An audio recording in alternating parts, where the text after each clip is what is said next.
How you doing there? Welcome back to Babylon Talmud. We're studying Daf Yud Beis, Daf 12 of Masechta Nazir, friends. Well.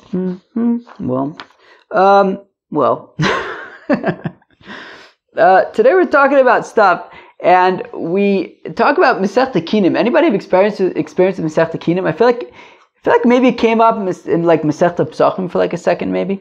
But anyways, it talks about like the nests of like korbanos, like bird korbanos. Yeah, it's like a whole interesting thing. It comes at the end of Shas. It comes up at the end of Shas. It's just Mishnayos. It's 3 prakim of Mishnayos, but it's very technical stuff. But it's interesting. Amr Yitzchak by Yosef. We're at the bottom of Daf Yud Aleph from Beis, all the way at the bottom, 2 lines from the bottom. Amr Yitzchak by Yosef. Amr Yochanan Omer L'Shlucha. Now we're already on Daf Yud Beis Amud Aleph. Tzevei Kadesh Liisha Stam Umeisa Shaliach Ozbcha Noshim Shoba Olam Chazaka Shaliach Osish Lichusa V'Chevim L'Parish Lei Halu Yodei Niu Kadesh Lei. Is my neighbor yelling at somebody? No, it's not my neighbor yelling. It's just somebody else yelling. Dennis, I'm looking forward to when we're going to eat pizza and yell. Amr Yitzchak by Yosef. So I'm starting again. Amr Yochanan. Omer L'Shlucha. No, a fellow says to his messenger, "Say v'kadesh li isha stam." And maybe we should put together all like the little quirks that evolve over Babylon Talmud, and then maybe one day we'll just do all of them. I'll yell at the top of my lungs, and then we'll get Rabbi Yisrael, and we'll babble yawn. He says to his messenger, "Say v'kadesh li stam." So, all right, these people would really be great for me if they stop yelling.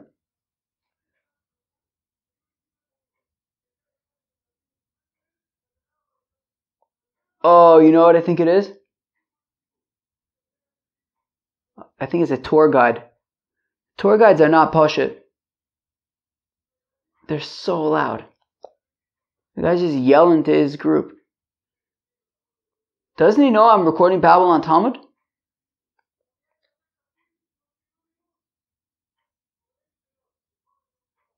This dude is speaking so loud. 1 second, let me go look at him.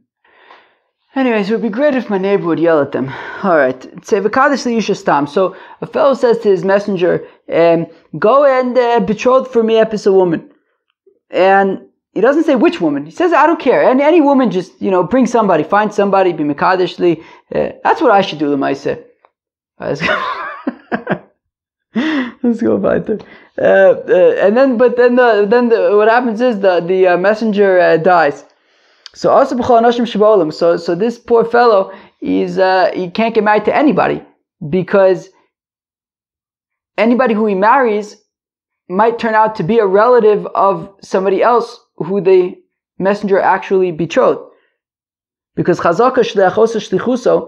because we assume that a messenger does what he's sent to do, because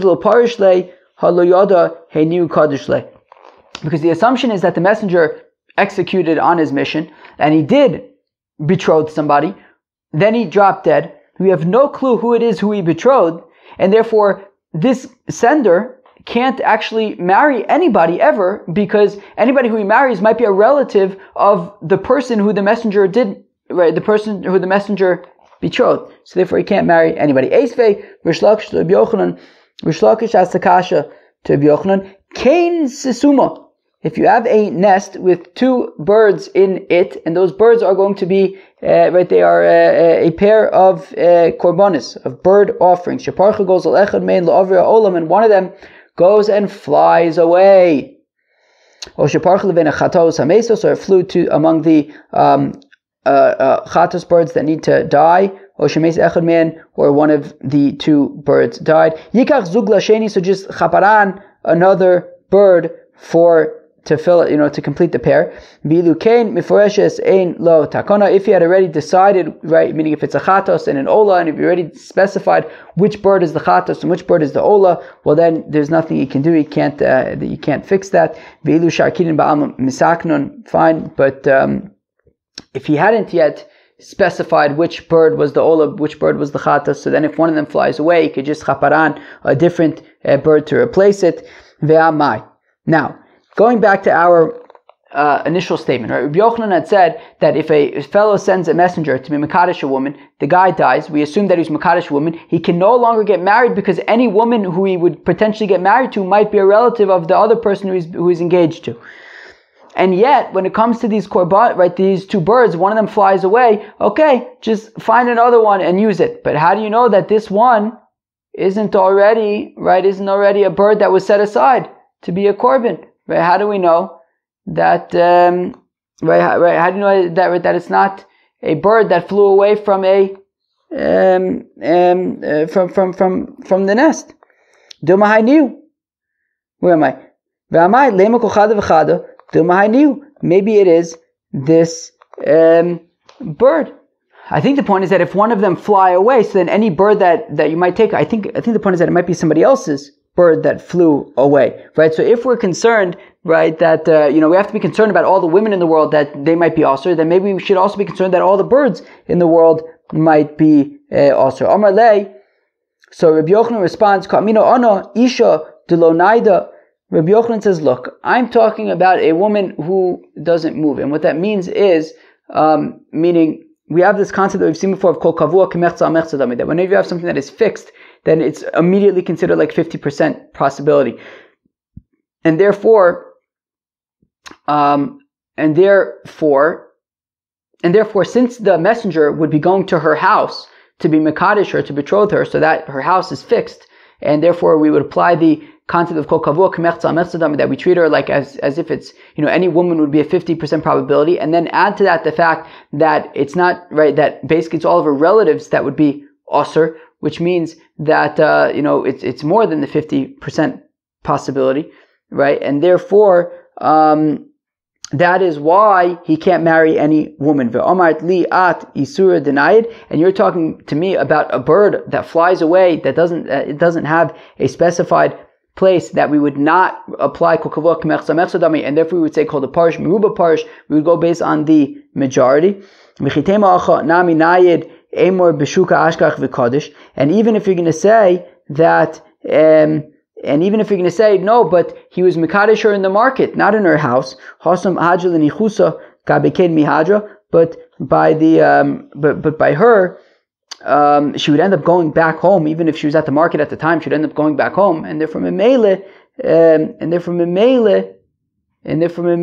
we would say kol kavua k'mechza mechza dami, and that's why it's not allowed. But by a bird, we would say called the parish meruba parish, that would go based on the majority, and therefore that is why you can just chaparan any bird. Amar Rava, says Rava, umodu Rabbi Yochanan, but Rabbi Yochanan admits be'isha, that if he marries a woman she'ein la lo bas, who doesn't have a daughter, v'lo bas bas v'lo bas bein, not any granddaughter, v'lo ein v'lo eimim, not a mother, not a grandmother, v'lo achos, and not a sister,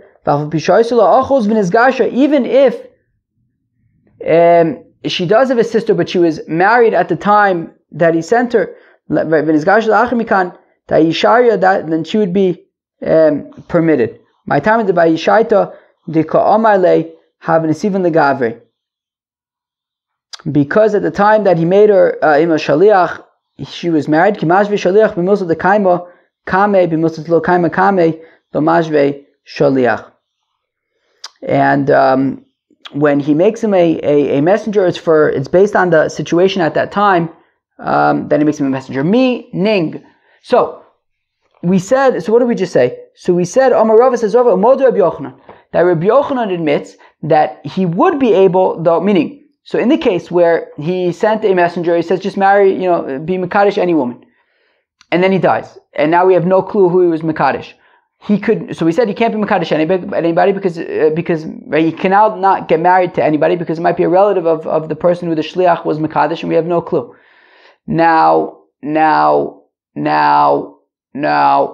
So says Rabbi Yochanan, says Rava that Rabbi Yochanan would admit that this fellow would be able to marry, flip over my phone, Michael. Which Michael is that?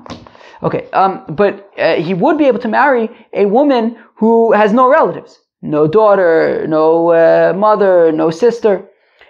Now the interesting thing is though, right, so if there's no relatives, then you can marry this woman, because obviously, if she's the one who the Shaliach betrothed, so B'seder, he can marry her. And and because she doesn't have any relatives, then there's no chance that she's the sister or the daughter of the person who was betrothed, because she doesn't have any of those things. So now, and then the chiddush is though that if she does have a sister, but at the time that the guy appointed the messenger, the sister was married at the time, even if she then got divorced, and now at the time that he's betrothing, right? I mean, he had sent a messenger. At the time that he had sent the messenger, the sister was married. The messenger died. The sister got divorced. He would still be able to marry this woman, even though she has a sister, because at the time that he appointed the shaliach, the sister was married at the time. And when a person appoints a messenger, he only appoints a messenger based on the reality in the world at the time. And therefore, when he appointed the messenger, he appointed the messenger assuming that he would not be betrothing the sister who was married, even though she ended up getting divorced. Okay, fine. Therefore, there is technically a possibility that she was the one, but since at the time that he appointed the shaliach, she was married, it doesn't apply, right? The ka'amale have a nesivon, right? I'm going back a little bit. Have a nesivon legave, she was married at the time. Kimash v'shaliach, when he appoints the messenger, b'milsa the kaimo kame, he appoints the messenger based on the reality at the time. He did not appoint the messenger to be a messenger based on realities that were not the reality at the time. And therefore, even if she gets divorced immediately after that, since at the time of appointing the shaliach she was married, then it's assumed that the instruction to the messenger excluded her, and therefore he would later be able to marry a woman who doesn't have any relatives. And if she has one sister who happened to, or if she has a sister, or I guess even multiple sisters, but they were married at the time that he appointed the shaliach, then he would still be able to marry this woman. Tanan, but one second, we learn in our Mishnah, if Reuven says, I am a Nazirite and it is incumbent upon me to sponsor the offerings of another Nazirite, and Shimon hears Reuven and he says, Mi oichit, he says, I'm also going to be a Nazir for all the Galeach. He says, Mi oichit, and I'm also going to sponsor somebody else's korbanos. If they were smart, they would sponsor each other's korbanos. If they're not smart, so then they sponsor other people's. 1 second. If we're going to go based on this principle that we just laid out, that you do things based on the situation in the world at the time, based on the assessment of the situation at the time, well then, I understand that Shimon, right? So I understand why Shimon could say, yes, I will also be a Nazir, and I will sponsor the korbanos of Reuven. But when Reuven makes the right, when Reuven says he's going to be a Nazir, and he says that he's going to sponsor the korbanos of a Nazir, Shimon was not yet a Nazir, so how could he be sponsoring Shimon's korbanos? Right? We said if they were smart, then they would sponsor each other's. I understand Shimon could sponsor Reuven's because Reuven was already a Nazir at the time. But when Reuven said he's going to sponsor the korbanos of a Nazir, Shimon wasn't yet a Nazir. How could Reuven's stipulation apply to Shimon? Rather, this is what he's saying.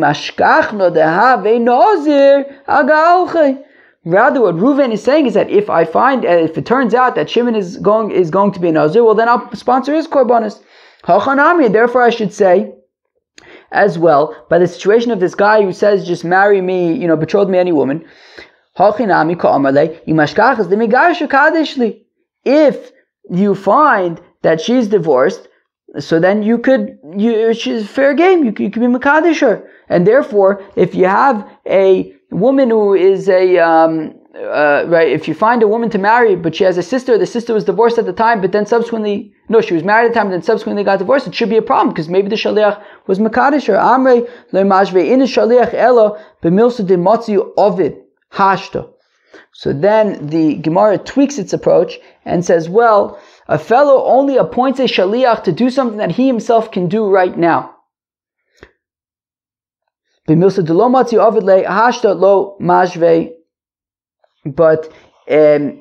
won't make a mashliach for something that he can't do right now. And therefore, if at the time that he appointed the shaliach to betroth the woman, the sister was married, that means that at the time that he appointed the messenger, he himself couldn't betroth this woman because she's married at this very moment.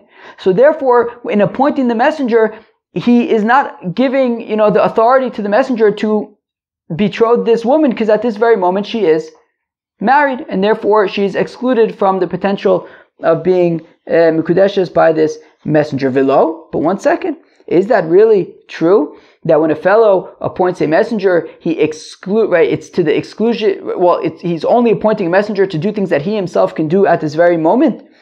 Toshma, come in here. Oichit from a Mishnah Masechta Nedarim. Ha melapetropis. I think this is Taka Bryce, but then we're going to get to a Mishnah. Ha melapetropis. A fellow says to his representative, Shaloi kol nedarim shetadru ishti mikan achav makom ploni. Any vows that my wife makes from now until I come back from my trip, hafer la, be made for the neder, vehefer la, and he obliged, and he was made for the neder. Yachol yu mufarin. Is it possible that her nedarim will be mufarin? Tamulomer ishi kimenu v'ishi ferenu. Div Rabbi Yosha. No, the pasuk says that the husband has to be made for, not any representative. Rabbi Yonasan says, "Ma pitom shlucho shel adam kamoso." Right, the apotropos would be able to be made for the nidarim. Now, so what do we see? So, according to Rabbi Yoshia, we see that this guy is setting a representative to be mefer his wife's nidarim for him, and technically, and now right now she hasn't made the nidarim yet, which means that he can't be made for them right now, as we're going to explore in a second. So right now he can't be made for them because she hasn't made the nidarim yet. And he's setting a representative to be made for a nidarim. We say because of a technicality he can't be made for the nidarim. The pasuk says, Isha kimenu v'ishe firenu. But technically, from, mitzad shlichus, from the fact that he's a messenger, that doesn't seem to be a problem. Even though the husband right now can't be made for the nidarim because she hasn't made them yet. But nonetheless, in terms of the ability to appoint him as a shaliach to be made for her future nidarim, that doesn't sound like it should be an issue. The only issue is the pasuk says, Isha yikimenu v'ishe firenu. It's a technicality. But mitzad the din of shlichus, it doesn't seem to be an issue, even though he can't do it himself at the very moment. Time the amar achmona Isha yikimenu v'ishe firenu. That, the reason why it's not allowed is because the pasuk says, Isha yikimenu v'ishe firenu. Lavachi, but if not for the fact that we had the pasuk, gizun tehait. Knock yourself out. I would say that the representative should be able to be made for her nidarim. Tanya, Tanan, and yet we learn in a Mishnah regarding him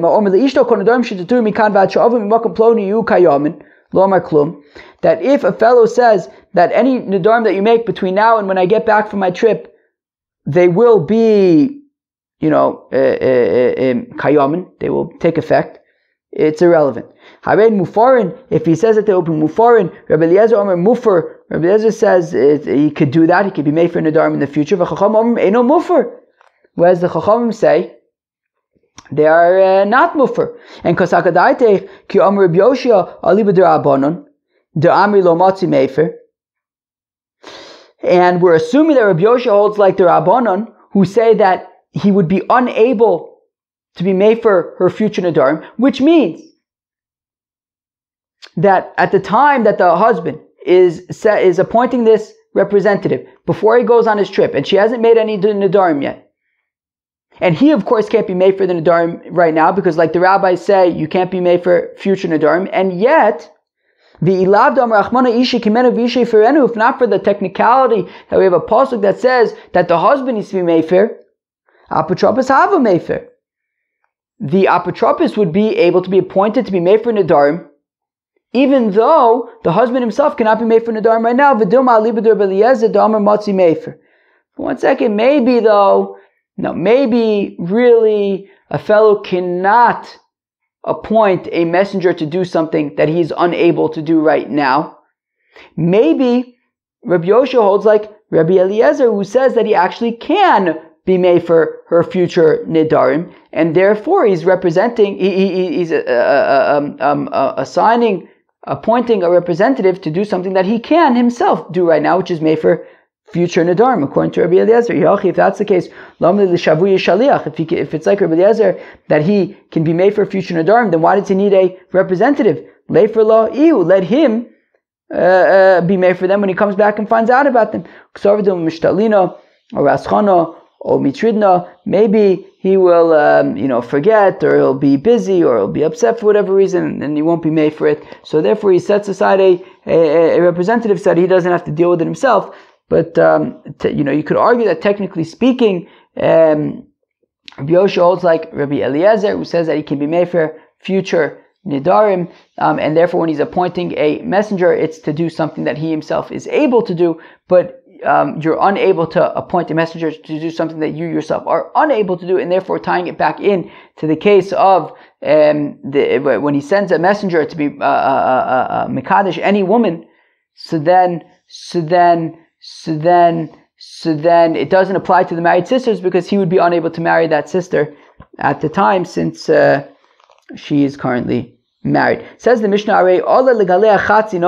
the fellow accepts upon himself to pay for to sponsor the korbanos of half a Nazir, v'shama chavero, v'omar v'olai, v'ani ola legalei achatzi Nazir, and I am also going to sponsor the korbanos of half a Nazir. Nazir shalim, Nazir shalim. Meir says that there's no such thing, right? They can't just say, I'm going to sponsor the korbanos of half a Nazir. No, you can't do that. You have to, each one is going to be responsible to sponsor all the korbanos for a single Nazir. Meaning each one needs to sponsor an individual Nazir. The Chacham say, no, knock yourself out. You could sponsor each one could sponsor half the korbanos of a Nazir. Says the Gemara, Amarove, Hakamodim kol echad amar chatzi korbanos Nazir alai chatzi korban maisi. Look, says Rav, everyone agrees that if he says, I'm responsible for half of the korbanos of a Nazir, so he only has to bring half the korbanos of a Nazir. Korbanos chatzi Nazir alai kule korban bai isuye. And if he says, I'm going to bring all of the korbanos of half of a Nazir, okay, that's redunculous, because my taima dehalo ashkacha nazirus lefalga, we don't find half a Nazir. So if he says that he's responsible for the korbanos of half of a Nazir, that's redunculous, and he has to bring the korbanos of a full Nazir. V'chi plige, where they argue, is belishna demasnisin plige. It's the lashon of our Mishnah where he says alai legaleach chatzi Nazir. Right, the haircut of a half a Nazir. Reb Meir Savar Kim Domari Olai Ichayev Akule Korban, that when he says, or maybe the point is because he says Hare Olai, I guess.